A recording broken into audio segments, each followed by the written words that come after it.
नमस्कार, जय हिंद। कैसे आप सभी दोस्तों? आप सभी का एक बार स्वागत, वंदन, अभिनंदन। जितने भी प्यारे विद्यार्थी हैं, सभी लोग जुड़ जाएँगे। ब्लॉग के इस प्लेटफ़ॉर्म पर, इस यूट्यूब चैनल पर जितने भी नए विद्यार्थी हैं, सब्सक्राइब कर लीजिएगा और हाँ, इस वीडियो को भी एसएससी जीडी के लिए मैंने एक पहल शुरू की है, साथियों के लिए।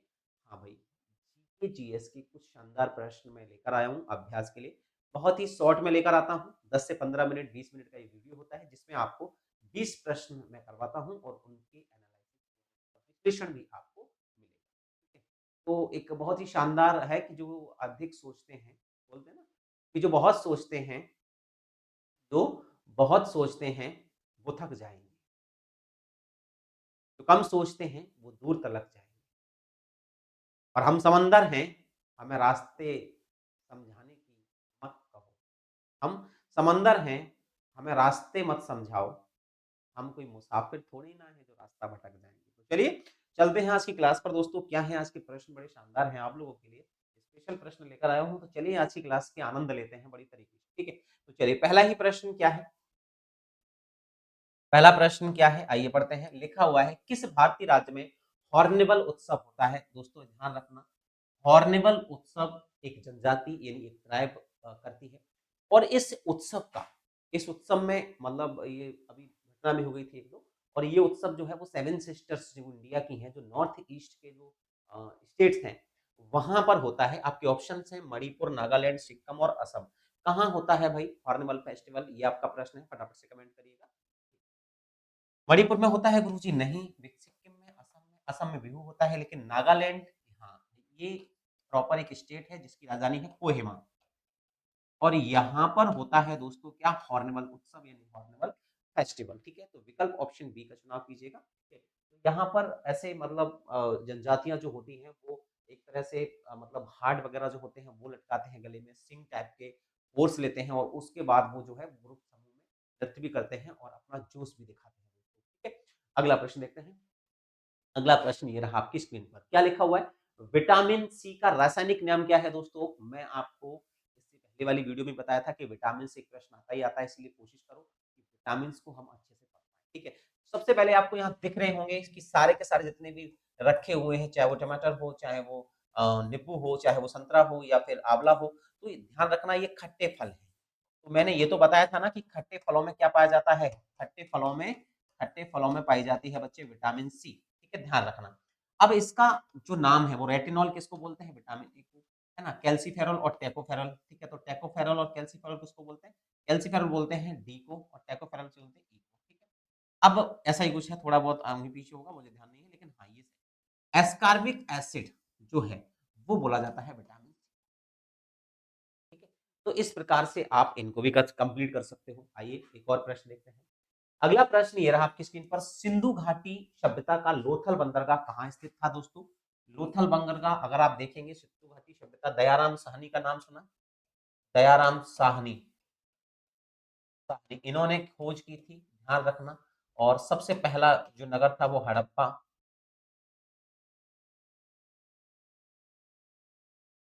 हड़प्पा खोजा गया था। ठीक है ना? और सबसे बड़ा जो नगर था वो मोहनजोदड़ो, हड़प्पा ये था। एक बंदरगाह हुआ करता था लोथल, ठीक है, और ये जो बंदरगाह था वो कहाँ पड़ता है? गुजरात में पड़ता है, याद रखना, गुजरात में पड़ता है। तो ये उस समय का एक सभ्यता थी जो आज से लगभग 3000 साल पुरानी सभ्यता है। 1750 से भी पुरानी सभ्यता है, 3000 साल पहले की घटना है। तो उस समय इस प्रकार के शहर होते थे, इस प्रकार से व्यापार होता था, मेसोपोटामिया से बहुत जगह से व्यापार करते थे, मिस्र से। ये जो है वो लोथल एक बंदरगाह के रूप में जाना जाता था, और ये बंदरगाह गुजरात में स्थित था। ठीक है, अगला प्रश्न, भारत में प्रथम पंचवर्षीय योजना किस मॉडल पर आधारित थी? ये आपको बताना है। भारत में प्रथम पंचवर्षीय योजना किस मॉडल पर आधारित थी? किसी महान लॉबिस? नहीं। बॉम्बे प्लान? नहीं, बॉम्बे प्लान तो 1942 में आ गया था। गांधी वादी मॉडल? नहीं। हेरोल्ड डोमर मॉडल पर आधारित थी हमारी प्रथम पंचवर्षीय योजना, जो कि चली थी 1951 से 56। है। तो ये पहली पंचवर्षीय योजना थी, ध्यान रखना। और इस पंचवर्षीय योजना का जो मॉडल तैयार किया था इन्होंने किया था। क्या था बेसिकली इस मॉडल में, ऐसा क्या था जिसको ये तैयार किया गया था?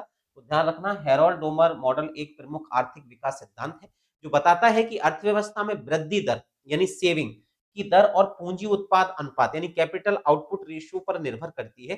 कितना सेविंग होगी वो आपके कैपिटल की उत्पाद अनुपात पर निर्भर करती है। 1939 में सर रॉय हेडर, जो कि आप फोटो देख रहे हैं, 1946 में एफजी डोमर द्वारा विकसित यह मॉडल मानता है कि उच्च निवेश यानी आप अगर किसी में हाई निवेश करते हैं अपने पैसे को, से पूंजी निर्माण होता है। तो ध्यान रखना, इसी मॉडल को आज भी लोग मानते हैं। जैसे आपने देखा होगा कि बहुत सारे लोगों ने हाईवे बनाए हैं, बहुत सारी कंपनी बिल्डकॉन है, ऐसी बिल्डकॉन है, ऐसी बहुत सारी कंपनियां हैं जो हाईवेज वगैरह बनाती हैं, और इसके बाद इनके पास जो पैसा आता है उच्च निवेश करती है, ये लोन वगैरह लेके 10-10 हजार करोड़ रुपए निवेश कर दिया, उन्होंने हाईवे बना दिया और उस हाईवे पर बना दिए टोल। ठीक है, अब उन टोलों से जो इनकम होती है, जो रिकवरी होती है, वो इतनी हाई होती है, तो वो क्या कहते हैं कि उच्च निवेश से पूंजी निर्माण होता है। तो वो इतनी पूंजी बनाते हैं, अरबों के रुपए में संख्या बनाते हैं, अरबों रुपए की संपत्ति हो जाती है उनके पास। कैसे हो जाती है? क्योंकि उनके हाईवेज होते हैं, उनके मॉल होते हैं, हाईवेज पर खुली हुई दुकानें होती हैं, क्योंकि गवर्नमेंट प्रॉपर जगह प्रोवाइड कराती है और उस हाईवे पर काम करते हैं,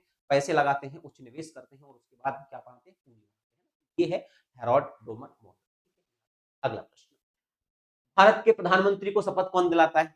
ठीक है, तो शपथों का भी याद रखना है आपको। जैसे अगर भारत के मुख्य न्यायाधीश की बात आएगी तो इनको राष्ट्रपति शपथ दिलाएंगे, लेकिन राष्ट्रपति की बात आएगी तो इनको भारत का मुख्य न्यायाधीश शपथ दिलाएगा, ध्यान रखना। ऐसे ही उपराष्ट्रपति की बात आएगी तो इनको राष्ट्रपति जी शपथ दिलाएंगे, और भारत के प्रधानमंत्री को भी कौन दिलाएगा, और पूरी की पूरी मंत्रिपरिषद को भी जो शपथ दिलाएगा वो राष्ट्रपति जी होते हैं। इसीलिए विकल्प चुन लेना ऑप्शन।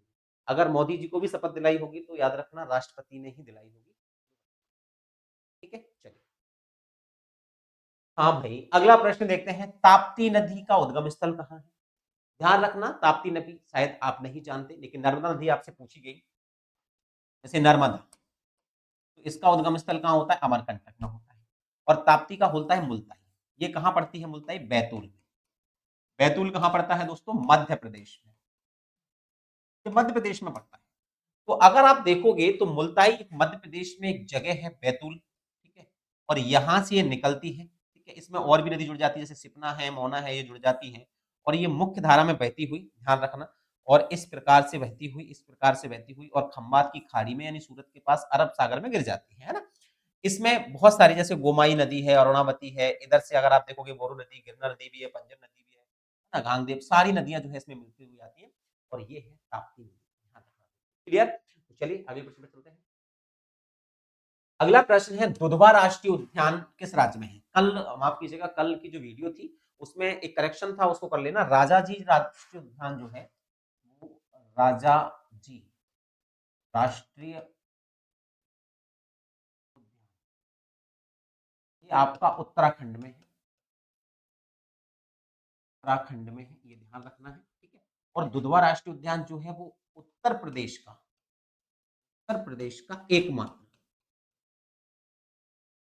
एकमात्र राष्ट्रीय उद्यान है, ये ध्यान,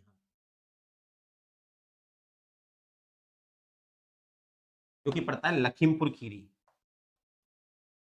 लखीमपुर खीरी उधर पड़ता है, हाँ? यानी कहाँ पड़ेगा? उत्तर प्रदेश। ये कहाँ पड़ता है लखीमपुर खीरी? उत्तर प्रदेश में पड़ता है दुधवा राष्ट्रीय उद्यान, ध्यान रखना। दुधवा राष्ट्रीय,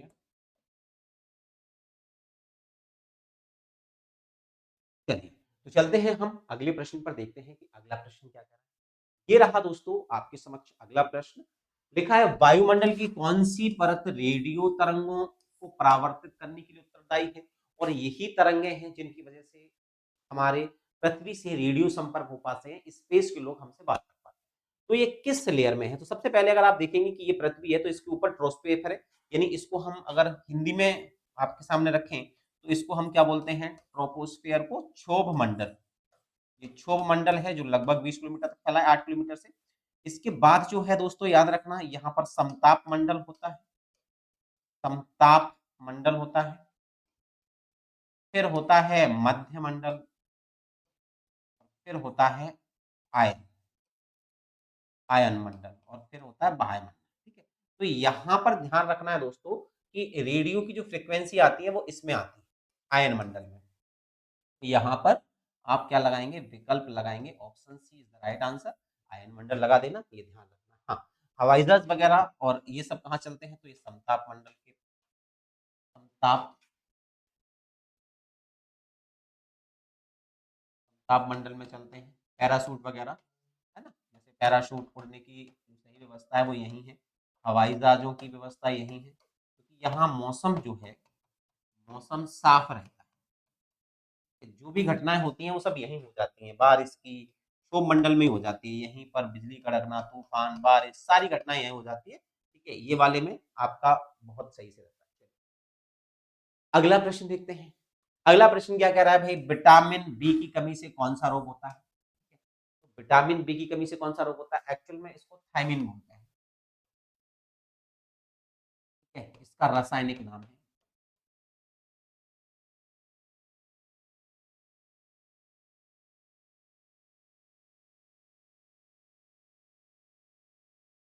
केमिस्ट नेम है। रतौंधी तो विटामिन ए की कमी से होता है। बेरी-बेरी विटामिन बी, यही आंसर हो जाएगा, ठीक है? स्कर्वी विटामिन सी से होता है, रिकेट्स विटामिन डी से होता है, ध्यान रखना। विकल्प ऑप्शन बी हो जाएगा बेरी-बेरी। क्लियर है यहाँ तक सभी को? चलिए एक और प्रश्न देख लेते हैं। एक और प्रश्न है करंट अफेयर से है, ध्यान रखना।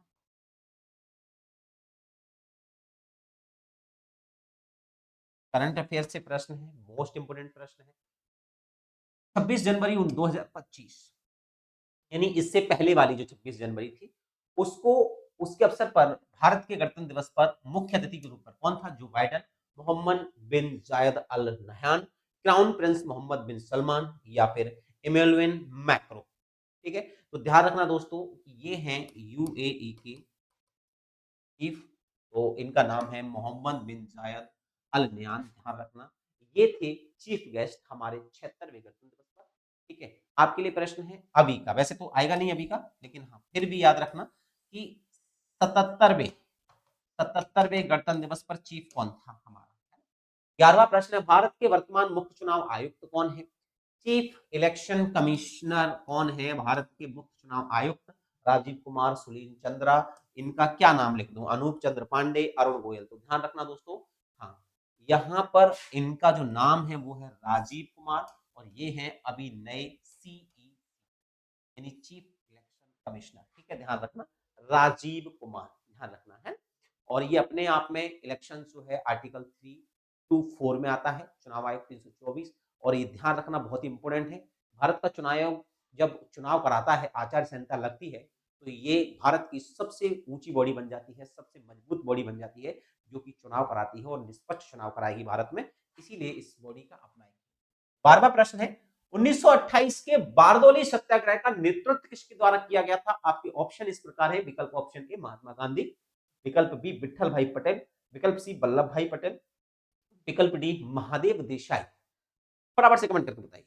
बारदौली सत्याग्रह हुआ बारदौली में, जो कि पड़ता है गुजरात, गुजरात। और इसमें मुख्य अतिथि जो रहे, मुख्य अतिथि यानी जो बुलाए गए थे, वो थे महात्मा गांधी। इन्होंने नेतृत्व नहीं किया, ये केवल आए थे, डायलॉग देने आए थे, ठीक है? और इसका नेतृत्व किया था एक्चुअल में इस पर्सन ने, और इन्हें हम, हाँ, लोह पुरुष के नाम से भी जानते हैं, लोह पुरुष के नाम से भी जानते हैं। और इन्हीं के नाम पर बनी हुई है एक, कह सकते हो, यूनिटी ऑफ स्टेट,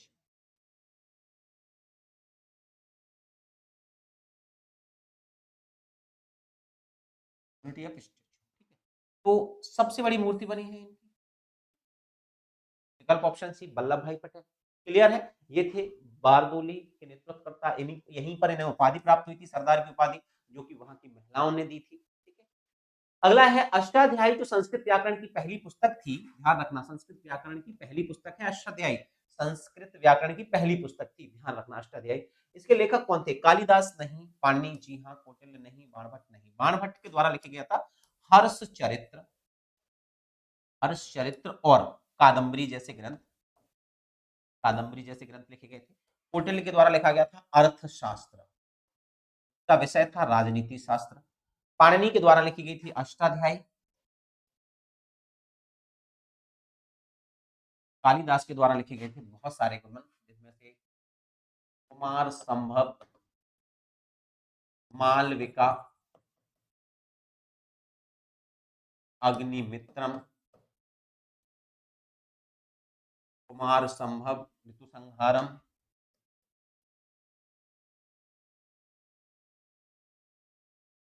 भारम, ठीक है, ये किसके द्वारा लिखे गए हैं सारे के सारे? ये कालिदास के द्वारा, विक्रम उर्वशीय।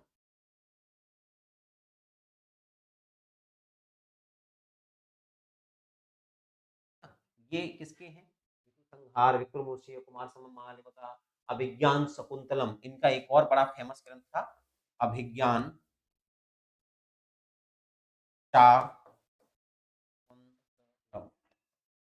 तो इनके द्वारा लिखे गए ग्रंथ हैं ये सारे के सारे।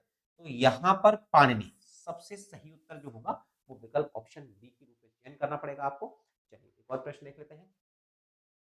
हाँ भाई, 15वां प्रश्न, 14वां प्रश्न है, भारत का एकमात्र सक्रिय ज्वालामुखी वैरन द्वीप कहाँ स्थित है? ध्यान रखना, ये भारत का एकमात्र सक्रिय ज्वालामुखी है। अगर आपको देखना है कि ज्वालामुखी उद्गार कैसे होता है, ठीक है, ज्वालामुखी एक्चुअल में क्या होता है, तो याद रखना, अगर आपने देखा होगा, अगर ये पृथ्वी है, ठीक है, तो इसके अंदर यहाँ पर लिक्विड फॉर्म में लावा भरा हुआ, क्या भरा होता है? मेग्मा, लावा। ये बाहर आता है तब लावा, और अंदर रहता है तो मेग्मा कहलाता है। और जब ये दरार में से कहीं से फूटकर बाहर निकलने का प्रयास करता है, तो ये फिर इस प्रकार से फोर्स करता है, इस प्रकार से ये फोर्स करता है, और यहाँ से ये बाहर निकलता है। जब ये इधर-उधर गिरता है, तो फिर क्या करता है? निर्माण करता है यहाँ पर एक मुहाने का, जिसको हम क्रेटर कहते हैं। क्रेटर यानी मुख, ज्वालामुखी मुख भी कहते हैं। और ये ध्यान रखना, फिर ये अलग-अलग जैसे-जैसे बहते हुए चला जाता है, तो ये शंकु प्रकार के भी हो सकते हैं, ठीक है? और बहुत सारे प्रकार के बनते हैं। इनको कहते हैं। तो जो बैरन ज्वालामुखी जो अभी भी एकमात्र सक्रिय है, ध्यान रखना, वो है अंडमान द्वीप समूह में। तो यहाँ पर अंडमान द्वीप समूह लगा देना, ध्यान रखना। तो ये अंडमान द्वीप समूह में है, ये ध्यान रखना, विकल्प ऑप्शन बी लगा देना, बैरन द्वीप। अगला प्रश्न, भारत में जीएसटी वस्तु एवं सेवा कर किस समिति की सिफारिश पर लागू किया गया था? देखो, जीएसटी से प्रश्न आ सकता है, क्योंकि जीएसटी पर विरोध भी हो रहा है। सरकार चाहती है कि जीएसटी को अच्छा बताए, तो इसी के लिए ध्यान रखना, जीएसटी, ध्यान रखना, कब लागू हुआ था? तो 2017 में लागू हुआ था, ठीक है, 2017 में लागू हुआ पूरे भारत में। पहला राज्य कौन सा था? पहला राज्य असम था, जिसको लागू करने वाला असम था।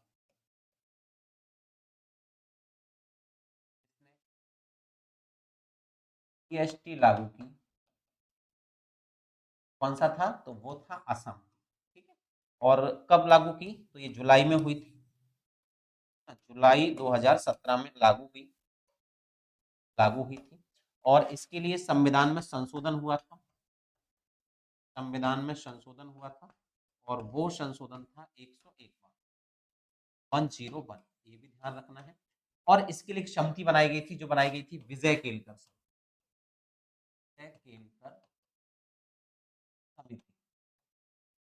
है। तो यहाँ पर केलकर समिति हो जाएगा, विकल्प ऑप्शन ए आ जाएगा, ये सही आंसर है, ध्यान रखना। तो option A is the right answer. अगला प्रश्न है, भारतीय रिजर्व बैंक का राष्ट्रीयकरण किस वर्ष हुआ था? RBI, reserve bank of India. हम सब जानते हैं कि इसकी स्थापना जो हुई थी, इसकी स्थापना हुई थी दोस्तों, वो हुई थी 1935 में, है ना। इंडियन को जो भारत शासन अधिनियम था, ठीक है, हाँ, भारत शासन अधिनियम, इंडियन एडमिनिस्ट्रेशन जो एक्ट था, उसके तहत इसकी स्थापना हुई 1935 में। और 1949 में इसका हुआ राष्ट्रीयकरण, राष्ट्रीयकरण आरबीआई का। इसका मुख्यालय कहाँ है? मुंबई में है, मुंबई में है मुख्यालय। ये बैंकों का बैंक है, अगर कोई पूछे क्या है, तो ध्यान रखना, ये बैंकों का ये बैंक है। अगर कोई पूछे कि आरबीआई क्या है, तो बताना है कि ये बैंकों का बैंक है। दूसरी चीज, तो यहाँ पर आंसर क्या हो जाएगा? 1949 हो जाएगा। अब अगर एसबीआई की बात आती है, तो एसबीआई की स्थापना सबसे पहले हुई इंपीरियल इंपीरियल बैंक के नाम से, कब हुई? 1921 में। और इसका फिर राष्ट्रीयकरण किया गया 1955 में, और इसको बना दिया गया भारतीय भारतीय स्टेट बैंक, जो कि सबसे बड़ा सार्वजनिक बैंक है, यानी गवर्नमेंट बैंक है। सबसे ज्यादा खाते हैं इसमें, सबसे बड़ा ये सार्वजनिक बैंक है, ठीक है। और उसके बाद तो आप सब जानते हैं कि बैंकों का राष्ट्रीयकरण कर दिया गया, और फिर बहुत सारी बैंकें हमारे सामने। है ना? लेकिन भारत की अगर हम देखें पहली बैंक तो पंजाब नेशनल बैंक है 1894 में, 1894 में जिसकी स्थापना हुई थी और सबसे पहला था वो हिंदुस्तान बैंक था, ध्यान रखना। अगला प्रश्न, पंडित शिव कुमार शर्मा का संबंध किस वाद्य यंत्र से है? तो आपको सबसे पहले तो पहचान होनी चाहिए कि ये कौन सा वाद्य यंत्र है। क्या ये शहनाई है? नहीं। क्या ये सारंगी है, संतूर है, सरोद है? सरोद भी नहीं होता। संतूर ऐसा ही होता है, आपको पता होना चाहिए कि संतूर दिखता कैसा है। ठीक है, तो याद रखना पंडित शिव कुमार शर्मा जो है वो प्रसिद्ध संतूर वादक हैं, तो आपको कला से भी प्रश्न आ सकते हैं, इसलिए इसका ध्यान रखना। 18वें प्रश्न की ओर बढ़ते हैं, देखते हैं कि 18वां प्रश्न, है ना? मेरी आवाज आ रही है? हाँ। 18वां प्रश्न देखते हैं क्या है? प्रसिद्ध आबूबाची मेला, ये बहुत इंपॉर्टेंट है। बहुत बार ये पूछा गया है कि आबूबाची का मेला कहाँ लगता है, तो इंपॉर्टेंट क्वेश्चन है, ध्यान रखना। प्रसिद्ध आबूबाची का मेला किस मंदिर में प्रतिवर्ष लगता है? अगर आपने इस मंदिर को पहचान लिया हो, देख लिया हो, ये शक्तिपीठ है, ये शक्तिपीठ है, तो इसका मतलब निश्चित है ये माता का मंदिर है, माता का मंदिर है। अब आपको ये बताना है कि ये कहाँ है और कौन सी माता का मंदिर है, तो ध्यान रखना ये जगन्नाथ मंदिर नहीं है, लिंगराज मंदिर नहीं है, मीनाक्षी मंदिर भी नहीं है, ये है कामाख्या देवी का मंदिर जो पड़ता है गुवाहाटी में, गुवाहाटी आसाम। ठीक है, तो ये वो मंदिर है, बहुत ही शानदार है। मैंने यहाँ बकरी मतलब बड़े-बड़े मतलब जो होते हैं ना भैंसे वगैरह उनकी भी बलि मैंने यहाँ देखी है कटते हुए। अच्छा, ठीक है, एकमात्र मंदिर है जहाँ पर ऐसा होता है। चलिए, 19वां प्रश्न है आपके लिए विश्व मौसम विज्ञान संगठन, ठीक है? यानी वर्ल्ड, है ना? मेटोरोलॉजिकल मेट्रो मेट्रोलॉजिकल ऑर्गेनाइजेशन है ये। विश्व मौसम विज्ञान संगठन का मुख्यालय कहाँ है? पेरिस में है, वियना में है, रोम में है, नहीं जिनेवा में। जिनेवा पड़ता है स्विट्जरलैंड में।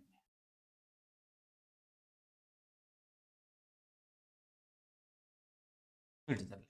अच्छा, स्विट्जरलैंड में मोस्टली आप देखेंगे कि बहुत सारे ऐसे संगठन हैं, अंतरराष्ट्रीय संगठन है जिसके मुख्यालय हैं। कौन-कौन से हैं? जैसे डब्ल्यूटीओ भी है, ध्यान रखना। अगर आप देखोगे डब्ल्यूएचओ वर्ल्ड हेल्थ ऑर्गेनाइजेशन का मुख्यालय भी कहाँ है? जिनेवा में, याद रखना जिनेवा में है, जो कि विश्व स्वास्थ्य संगठन को देखता है। अंतरराष्ट्रीय श्रम संगठन आईएलओ का अंतरराष्ट्रीय मुख्यालय भी कहाँ है? ये भी जिनेवा में है। डब्ल्यूटीओ का मुख्यालय वर्ल्ड ट्रेड ऑर्गेनाइजेशन इसका भी कहाँ है? तो जिनेवा में है। क्या अंतरराष्ट्रीय रेड क्रॉस समिति का भी मुख्यालय कहाँ है? जिनेवा में है। विश्व बौद्धिक संपदा संगठन का मुख्यालय कहाँ है? ये भी जिनेवा में है ना? डब्ल्यूएमओ जो कि मैंने अभी भी पढ़ाया आपको, विश्व मौसम विज्ञान का संगठन का मुख्यालय कहाँ है? वो भी जिनेवा में है। अंतरराष्ट्रीय दूरसंचार संघ आईटीयू का मुख्यालय कहाँ है दोस्तों? ये भी के अलावा और भी ऐसे तमाम मतलब अंतरराष्ट्रीय संस्थान हैं और मतलब संगठन है जिनके मुख्यालय जो है दोस्तों वो जिनेवा में है। अब चलते हैं हम हमारे अगले प्रश्न पर। 20वां प्रश्न है, ये 20 प्रश्न की हम रोज सीरीज लेकर आ रहे हैं, ठीक है? आई होप सो कि चेराव नृत्य मुख्य रूप से किस राज्य में होता है? ठीक है, आपको देखो नॉर्मल नृत्य जैसे राजकुमाई हो गया, कल मैंने लावणी पूछा था, महाराष्ट्र में होता है, ठीक है? गिद्दा हो गया, भंगड़ा हो गया, पंजाब में होता है। आपके मध्य प्रदेश की बात करूँ माछ होता है, राई होता है, मध्य प्रदेश का हो गया। गुजरात की बात करूँ तो डांडिया होता है, वहाँ पर गरबा होता है। राजस्थान की बात करूँ घूमर होता है, उत्तर प्रदेश की बात करूँ कथक होता है। ऐसे ही अगर मैं बात करता हूँ आंध्र प्रदेश की कुचिपुड़ी होता है, भरतनाट्यम तमिलनाडु का बहुत फेमस लोक नृत्य है, सॉरी वहाँ का जो है वो शास्त्रीय नृत्य है। ओडिसी उड़ीसा का लोक नृत्य है, शास्त्रीय नृत्य भी है। वहीं कथकली कहाँ का है? केरल का। मोहिनीअट्टम केरल का फेमस लोक नृत्य है। तो यहाँ पर चेराव कहाँ का है? मणिपुर का है, मिजोरम का है, नागालैंड का है, त्रिपुरा का है। ध्यान रखना ये जो है वो चेराव जो है वो कहाँ होता है? मिजोरम में, है ना? तो मोस्टली मिजोरम में होता है, ध्यान रखना। तो इसलिए इसका जो आंसर हो जाएगा वो क्या हो जाएगा? मिजोरम हो जाएगा। ठीक है, क्लियर है? तो ये कुल जो प्रश्न थे आपके वो कंप्लीट हो चुके हैं। आई होप सो कि ये प्रश्न कैसे लगे आप कमेंट में ज़रूर बताएँगे मुझे। तो आप लोगों से निवेदन है कि जितने भी प्यारे विद्यार्थी हो, वो कोशिश करा करें कि इस सेशन को, है ना? हाँ भाई, कोशिश करा करें कि वो इस सेशन को पूरी तरीके से अच्छे से देखा करें, पढ़ा करें। ये बहुत इम्पोर्टेंट है आपके लिए, आपके आने वाले भविष्य के लिए, फ्यूचर के लिए। आई होप सो कि क्लास बहुत अच्छी लगी होगी। ऐसी ही क्लास लिया करें और हाँ, ये भी याद रखें कि आप लोग इस क्लास को शेयर भी करें। हाँ, और हाँ, नए विद्यार्थी जब भी जुड़ते हैं, प्लीज़ आप लोग कमेंट करके जाइएगा और हाँ, चैनल को फिर मिलता हूँ अगले सेशन में। आज के लिए इतना ही था। ये पार्ट 3 था। आप सारी वीडियोज़ देखिएगा और हाँ, इनको एनालिसिस करिएगा। ये आपको बहुत हेल्प करेंगी आपके आने वाले एग्ज़ाम में यदि ऐसे थैंक यू सो मच। धन्यवाद।